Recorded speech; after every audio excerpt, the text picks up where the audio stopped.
안녕하세요. 혹시 최근에 금통장 잔고 확인해 보시고 오하고 놀라신 분들 계신가요? 갑자기 금값이 뚝 떨어졌죠? 오늘이 갑작스러운 금값 폭락 도대체 왜 그런 건지, 그리고 우리는 어떻게 해야 하는지 그 원인부터 대응 전략까지 제가 속 시원하게 한번 파헤쳐 보겠습니다. 지금 아마 많은 분들이 고민하실 거예요. 이거 지금이라도 팔아야 하나 패닉에 빠져야 했지 않으면 와 사다 하면서 오히려 저가 매수의 기회로 봐야 했지. 그렇죠. 오늘 이 시간을 통해 그 갈림길에서 좀 더 현명한 선택을 하실 수 있도록 제가 도와드리겠습니다. 자, 그럼 먼저 얼마나 떨어졌는지부터 제대로 한번 보죠. 일단 감정적인 반응은 잠시 접어두시고요. 12월 30일 시장 데이터가 보여주는 객관적인 사실부터 딱 짚고 넘어가겠습니다. 아마 생각보다 하락폭이 커서 놀라실 수도 있어요. 네, 바로 이 숫자입니다. 무려 마이너스 4% 아니. 안전자산의 대표주자라고 불리는 금이 하루 만에 이 정도로 급락했다는 건요. 시장에 그야말로 충격을 던진 정말 이례적인 일이라고 볼 수 있습니다. 그럼 이 4% 하락이 실제 돈으로 따지면 어느 정도일까요? 한번 보시죠. 우리가 금을 살 때는요. 한 돈, 그러니까 3.75g 당 87만 원대까지 갔고요. 팔 때는 75만 원 선까지 훅 밀렸습니다. 이게 24K 순금만 그런 게 아니에요.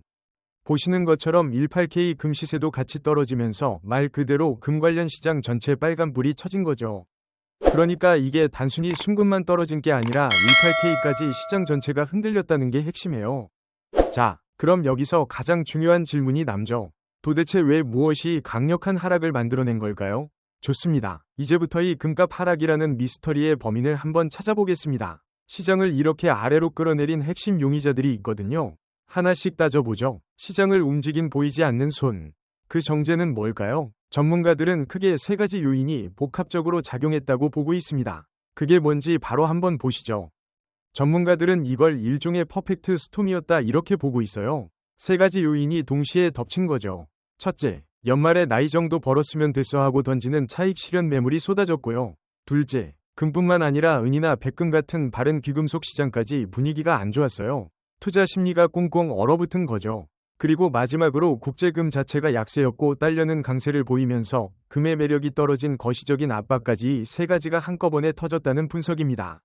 방금 차익 실현이라는 말이 나왔는데 이게 뭐냐면요. 아주 간단해요. 아이 정도 수익 봤으면 일단 팔아서 내 돈으로 만들자 하는 심리예요. 보통 가격이 많이 올랐을 때 흔히 나타나는 현상이고 이런 매물이 쏟아지면 단기적으로 가격이 떨어지게 되는 거죠. 자, 원인 분석은 이 정도로 하고요. 이제 우리가 진짜 궁금한 거 바로 미래로 시선을 돌려보겠습니다. 과연 금값 이대로 그냥 주저앉을까요? 아니면 다시 반등할 기회가 있을까요? 전문가들은 어떻게 보고 있는지 단기 전망과 중기 전망으로 나누어서 한번 살펴보겠습니다. 전문가들의 전망이 단기랑 중기가 좀 엇갈려요. 일단 단기적으로는요. 이 연말 매도세의 영향이 아직 남아있어서 추운 겨울이 조금 더 이어질 수 있다 이렇게 보고 있고요. 하지만 시야를 좀 더 넓혀서 중기적으로 보면요. 상황이 달라질 수 있습니다. 가령 글로벌 경제가 불안해지거나 금리 정책의 변화가 생기는 변수가 나타나면 금이 다시 따뜻한 봄을 맞이할 수 있다는 희망적인 시나리오도 충분히 가능하다는 거죠. 바로 이 지점 때문에 중기적인 회복을 기대해 볼 수 있는 겁니다. 여러분, 금의 본질이 뭐죠? 바로 안전자산이라는 든든한 방패잖아요. 경제에 먹구름이 끼고 불안감이 커질수록 이 방패의 가치는 오히려 더 빛나게 됩니다. 이 근본적인 역할은 절대 변하지 않거든요. 그래서 지금 같은 단기적인 시장의 소음이 좀 잦아들고 나면 투자자들은 결국 다시 방패를 찾게 될 거라는 이야기입니다. 자, 이제 이론적인 이야기는 충분히 한 것 같고요. 가장 중요한 시간이죠. 그래서 도대체 우리는 어떻게 해야 하는데? 바로 이 질문에 대한 답을 찾아볼 시간입니다. 지금부터 여러분의 소중한 계좌를 지킬 수 있는 구체적인 행동 전략 딱딱 짚어드릴게요.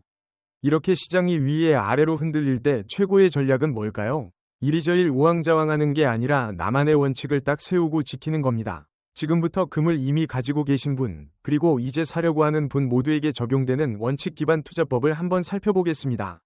전문가들이 한몫수기로 강조하는 건 바로 원칙입니다. 자, 하나씩 볼게요. 만약에 이미 금을 가지고 계신 분이라면 가격이 잠깐 반등할 때 일부를 팔아서 수익을 챙기는 이른바 부분 익절을 고려해 볼 수 있고요. 반대로 지금이 기회인가 하고 새로 사려는 분이라면 절대 한 번에 다 사시면 안 됩니다. 여러 번에 나눠 사는 분할 매수로 리스크를 관리해야 하는 게 핵심이에요. 그리고 이 모든 것보다 더 중요한 건 이런 결정을 감정에 휘둘려서 하는 게 아니라 나는 얼마가 되면 사고 얼마가 되면 팔겠다는 나만의 기준을 미리 정해두는 겁니다. 그렇다면 그 기준을 뭘로 잡아야 할까요? 구체적인 신호들을 좀 알려드릴게요. 전문가들은 일단 매수 타이밍으로는 지금 가격에서 한 3에서 5% 정도 더 떨어지거나 아니면 국제금값이 이제 바닥 찍고 올라가나 하는 반등 신호를 보일 때를 주목하라고 조언합니다. 반대로 매도 타이밍은요. 당연히 목표했던 수익률에 도달했을 때가 기본이겠지만 그것 말고도 잠깐 반등을 했는데도 시장이 계속 힘이 없네. 무겁다 이런 느낌이 들 때 리스크 관리 차원에서 파는 것도 좋은 방법이라는 거죠. 결국 지금까지 말씀드린 모든 전략은이 하나의 황금률로 통합니다. 바로 이겁니다. 변동성이 클 때는 감정적인 매매를 피하는 것이 핵심이다. 남들이 무서워서 던질 때 같이 팔고 막 오를 때 흥분해서 따라 사는 그런 실수 반복하면 안 되겠죠. 이 문장 꼭 마음에 새겨두셔야 합니다.